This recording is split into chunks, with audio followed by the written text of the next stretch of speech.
Hello Mila, hello Jack, hello everybody else who's watching. Welcome to Storytime with Grandad. Today's book is from Rosie and Jim, and it is Jim Gets Lost. Rosie and Jim were going along the canal on the good boat Ragdoll. They looked out of the window to see what they could see.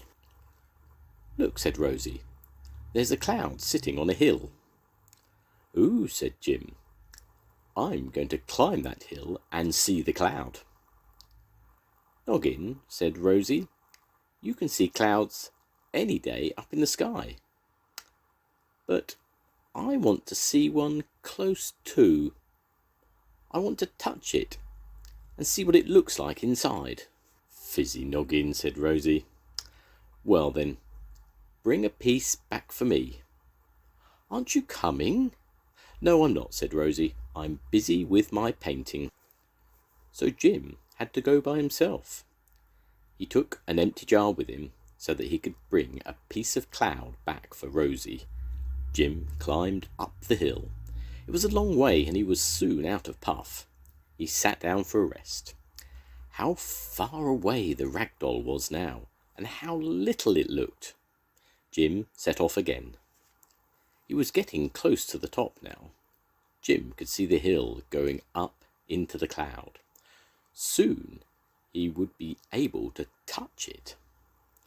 "I wonder what it's made of," said Jim to himself. "It looks like fluffy cotton wool." As Jim climbed up, things began to change. The sun stopped shining. All went cold and clammy, misty and damp. Jim couldn't see the cloud now. He couldn't see much at all. There was a white something all round him. The trees and the cows and the sheep kept going away in this cold, wet, white stuff, then coming back again. He kept walking into things. "Oops, help!" shouted Jim. He'd fallen over a monster with long horns. It was only a sheep, lying in the grass. It jumped up and ran off into the whiteness. "I think I'll go home." But which way was home? He looked all about him, but he could not see the rag doll now. He could only see this white stuff all round him.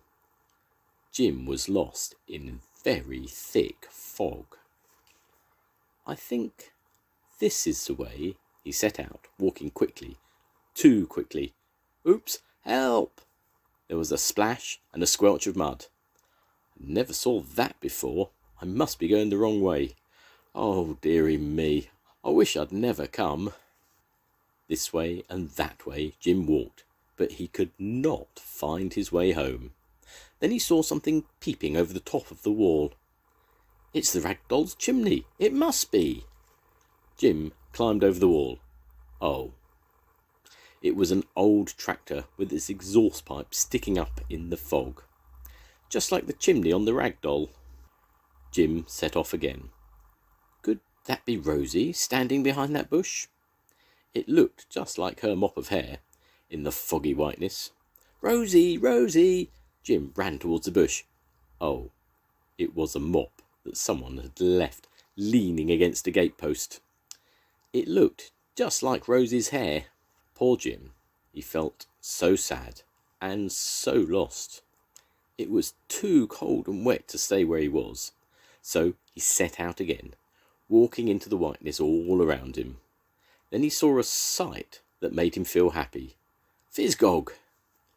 There was John, standing very still in the middle of the field with his old straw hat on his head and his back to Jim. "I'd know that hat anywhere," said Jim. He ran towards John. He would surely lead him back to the ragdoll. "I expect he's come to see the cloud so that he can put it in the story," said Jim. Jim came closer and closer to John. John didn't move at all. He was as still as a statue. Jim came right up to him. What had happened to John's feet? They'd turned into sticks that were stuck into the ground. Jim walked round in front of John. John's face was made of an old sack filled with straw, with buttons sewn on for eyes and a stick for a nose, and a line of stitches for a mouth. It wasn't John at all. It was a scarecrow, and he couldn't tell Jim the way home. Poor old Jim. He didn't know what to do. He sat down by the scarecrow and hugged himself to keep warm, and wondered what to do. Then Jim heard something. Very faint, but a sound he knew. Quack. That must be Duck, even if it wasn't the ragdoll's very own duck. It was still a duck, and ducks live on water, so... Jim stood up and listened very hard. There it was again. It was one thing the fog could not hide. Quack, quack. It's coming that way. That's the way I'll go. Jim followed the quacks. Louder and louder came the sound of Duck. Over walls and through bushes, Jim followed the sound. He walked through a stream and a muddy bog. He stepped in some nettles.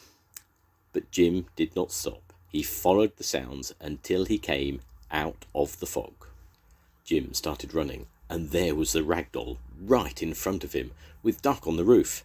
How glad he was to see them. Thanks, Duck. Thanks for quacking me home, called Jim. He ran to Rosie, and she gave him a great big hug. Oh, Rosie, Rosie, said Jim, and he told her all about his adventures. Oh, Noggin, said Rosie. My hair doesn't look like a mop. In the middle of a cloud, said Jim. Anything can look like anything. And did you bring me my jar of cloud? Said Rosie. But Jim couldn't find that jar anywhere. It's lost in the fog, he said, and it can't be quacked home. The end. Goodbye, Mila. Goodbye, Jack. I'll see you soon. Goodbye, everyone. Bye.